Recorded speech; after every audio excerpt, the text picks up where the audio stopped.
How to use Alexander Zaitsev's beta reconstruction code.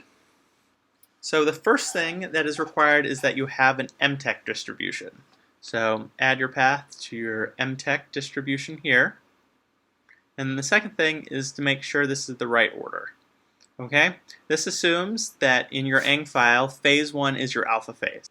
Okay? The next thing you need to do is create a nickname for your file. And this can be anything, just something to help you remember. And then you put your path to your Eng file. So this is the beginning path, and then this is the actual file name.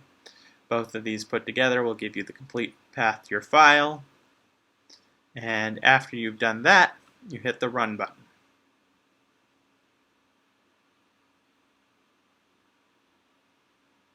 Okay? And if everything is successful, then in your data, you'll look for your nickname, and it will say whatever your nickname is. So in my case, scan B, EBSD. Okay? And if you see that, then you've done it successfully. After you have the data, the next thing we're going to do is actually run the segmentation algorithm.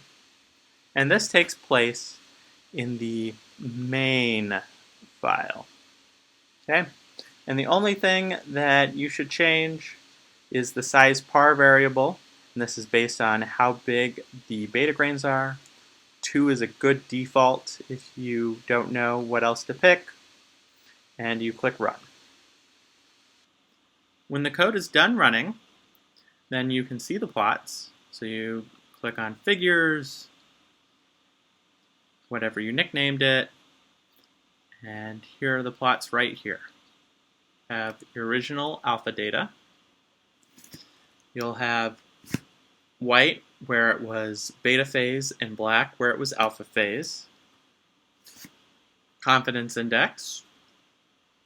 And then you'll have multiple beta reconstructions based on the fidelity parameter.